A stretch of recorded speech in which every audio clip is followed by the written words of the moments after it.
السلام علیکم friends and viewers, میں ہوں آپ کا عبدالباسط۔ آپ دیکھ رہے ہیں یوٹیوب کا چینل قاری عبدالباسط.41۔ امید کرتا ہوں سب فرینڈس ٹھیک ہوں گے۔ اللہ تعالی ہم سب کی پریشانیاں دور فرمائے۔ میری آج کی ویڈیو کا موضوع اور ٹائٹل حضرت سلیمان علی نبینا علیہ السلام اور ملکہ بلقیس کا واقعہ جو کہ رہ گیا تھا۔ آپ اس ویڈیو کو پورا دیکھیں۔ میں انشاءاللہ عز و جل قرآن اور قرآن پاک کی تفسیر کی روشنی میں آپ کو یہ واقعہ سناؤں گا، عرض بھی کروں گا۔ آپ یہ دیکھیں گے تو آپ کو ثواب بھی ملے گا۔ حضرت سلیمان علی نبینا علیہ السلام نے ملک کے سبا کی ملکہ کے نام خط لکھا۔ اس ملکہ بلقیس نے وہ خط اپنے وزراء کے مجمع میں پڑھا، پھر سب سے رائے لی کہ اب کیا کیا جائے۔ سرداروں کے سامنے جنگ کے نتائج رکھنے کے بعد ملکہ بلقیس نے اپنی رائے کا اظہار کرتے ہوئے کہا، حضرت سلیمان علی نبینا علیہ السلام اور ان کی قوم کی طرف میں ایک تحفہ بھیجنے والی ہوں، پھر دیکھوں گی ہمارے قاصد کیا جواب لے کر لوٹتے ہیں۔ اس سے معلوم ہو جائے گا کہ وہ بادشاہ ہیں یا نبی، کیونکہ بادشاہ عزت و احترام کے ساتھ ہدیہ قبول کر لیتے ہیں اس لیے اگر وہ بادشاہ ہیں تو ہدیہ قبول کر لیں گے، اگر نبی ہیں تو ہدیہ قبول نہ کریں گے اور اس کے علاوہ اور کسی بات سے راضی نہ ہوں گے اگر ہم ان کے دین کی پیروی کریں۔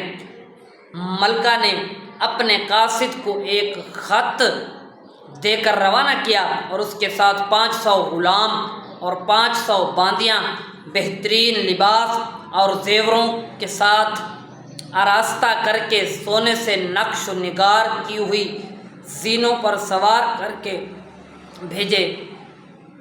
ان کے علاوہ 500 سونے کی اینٹیں، جواہرات لگے ہوئے تاج اور مشک و عنبر وغیرہ بھی روانہ کیے۔ ہدہد یہ دیکھ کر چل دیا اور اس نے حضرت سلیمان علی نبینا علیہ السلام کے پاس تمام حالات کی خبر پہنچا دی۔ آپ علیہ السلام نے حکم دیا سونے چاندی کی اینٹیں بنا کر نوفرسنگ یعنی 27 میل کے میدان میں بچھا دی جائیں اور اس کے ارد گرد سونے چاندی سے بلند دیوار بنا دی جائے اور خشک و طری کے خوبصورت جانوروں اور جنات کے بچے میدان کے دائیں بائیں حاضر کیے جائیں۔ اور دوسری قرآن پاک کی آیت میں یہی واقعہ ہے، جب بلقیس کا قاصد تحائف لے کر حضرت سلیمان علیہ نبینا علیہ السلام کے پاس آیا تو آپ علیہ السلام نے اسے فرمایا، کیا تم مال کے ذریعے میری مدد کرتے ہو؟ اللہ تعالیٰ نے جو کچھ مجھے علم، نبوت اور بادشاہت کی صورت میں عطا فرما رکھا ہے وہ اس دنیاوی مال و اسباب سے بہتر ہے جو اس نے تمہیں دیا ہے، بلکہ تم ہی اپنے تحفے پر خوش ہوتے ہو، یعنی تم فخر کرنے والے لوگ ہو۔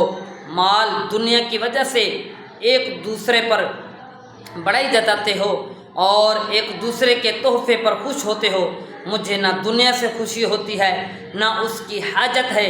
اللہ تعالیٰ نے مجھے اتنا کثیر عطا فرمایا کہ اتنا اوروں کو نہ دیا، اور اس کے ساتھ مجھے دین اور نبوت سے بھی شرف کیا۔